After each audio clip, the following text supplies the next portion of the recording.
这昨天川普阅兵以后啊，有人开始就明显飘了。这美国陆军不过如此嘛，还说什么廉颇老矣，还尚能饭否？还能否一战？要我说呀，你要不要试一下？试完以后，绝对让你一试一个不吱声。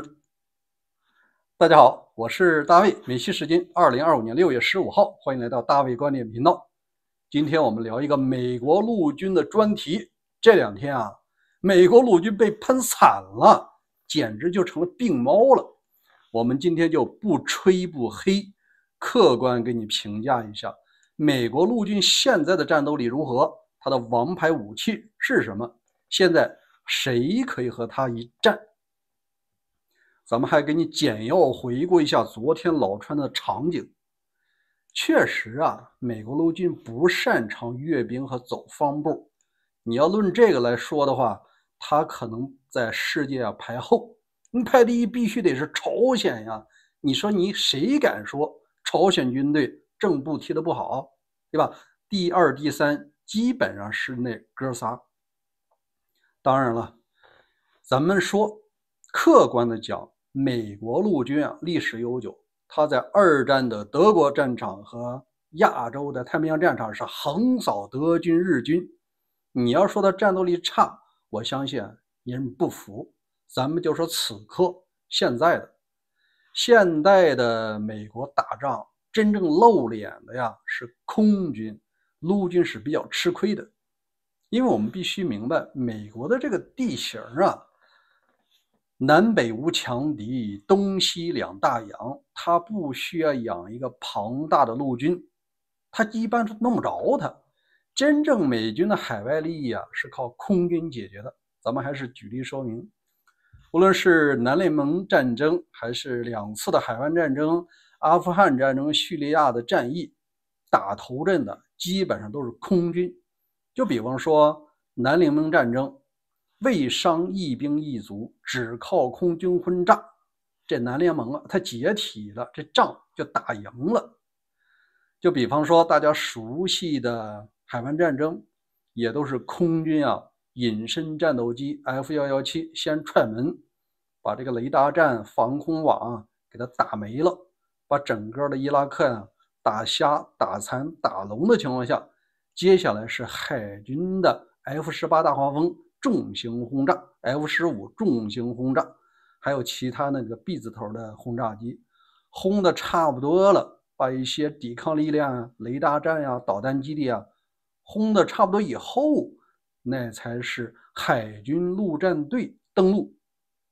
海军陆战队是2栖作战的，指哪打哪，打完了以后人家撤了，才轮到美国陆军长期驻守。它的主要功能啊就是殿后，就是维持后期的治安，就是维持占领。慢慢的呢，陆军都不干了，最后都改成了这个国民警卫队，就是前几天川普调动的各州的地方部队。国民警卫队啊，严格来讲这属于叫预备役。最后叙利亚呀、伊拉克战场啊，很多都是已经换成了国民警卫队了，战斗力是差点，但是省钱呀。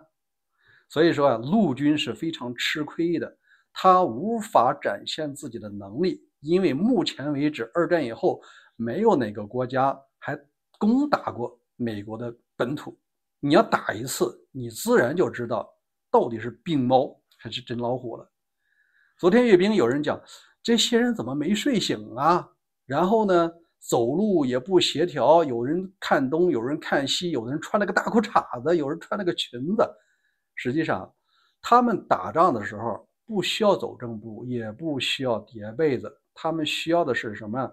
自己操作的武器。接下来我就跟你聊一下美国陆军它是怎么打仗的。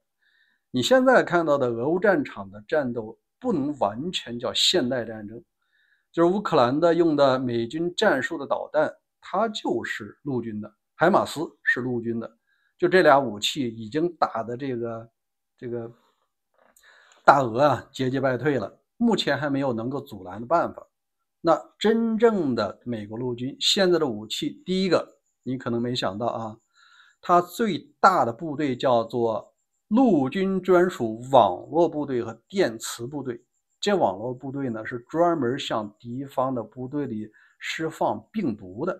你以为像美国陆军给你扛着地雷、炸药包，然后给你突冲锋枪，那是大俄的军队。美国陆军最强的军队之一啊，是网络部队，是专门给你制造病毒的，把你敌方整个的网络瘫痪，指挥链断了，那你仗还怎么打？第二个部队啊也很厉害，叫做电磁部队。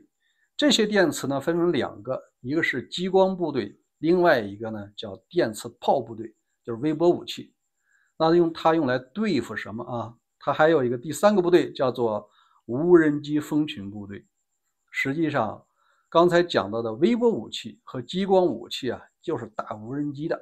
现在在俄乌战场，无人机已经是王牌了，它的重要性超过了导弹，也超过了坦克，是无人机的天下了。美军呢，他专门克无人机，就用那个微波武器一照，你这个无人机的通信没有了，那只能掉下来，有的就直接在激光的高能下就烧毁了。这玩意儿啊，阅兵的时候是不能给你拿出来的，主要是太笨重，它是在车载的。那我们再说几个部队，你可能就有点印象了。第一个，美国陆军特种部队三角洲，曾经打过这个，逮捕过本拉登啊，逮捕过 IS 的负责人。第二，还有一个是巴沙尔空教师第101空降师，这俩部队啊，上了大力神飞机也可以实现全球的投送，那一投送10几天半个月，一个师就过来了。而且我们要明白，他现在啊不光是打海马斯了，而且美军的陆军配备了远程精准的高超音速武器，射程是500公里到2000公里，这个目标啊也超过了个战斧导弹。刚才我们说的几个武器啊都不是常规的，我们讲如果有一天某支部队登陆美国来打美国，或者说美国把陆军派过去打仗，你看到的就是我背后的。现在几乎在有的旅做到了1:1，就是一个战斗人员会配备一个4足机器狗，这个机器狗是 AI 的。全世界的主要国家它都有机器狗了，但是AI 程度不同。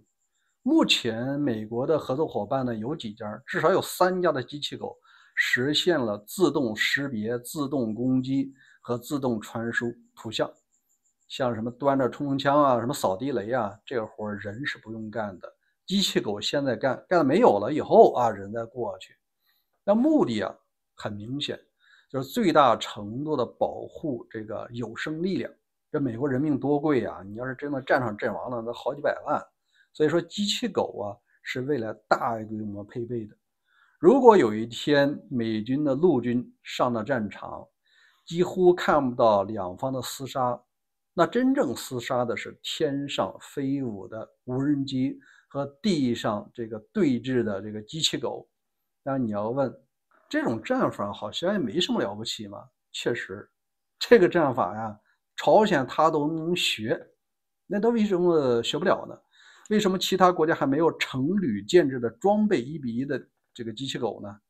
一个字儿，钱。美国的武器是靠钱堆的。世界任何一个国家，如果你想和美国的陆军打，你首先要达到美军的战斗力，你必须得有钱，没有钱，所有的一切炮影都没用。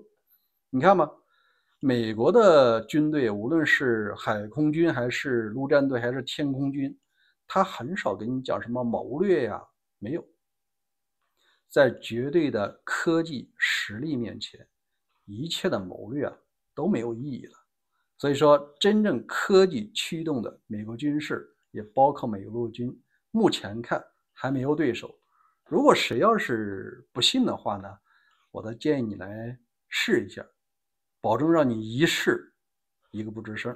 好吧，欢迎关注大卫观点频道，每天和你更新有用或者有意思的信息，也欢迎打开小铃铛，我一更新你就收到提醒了。再见。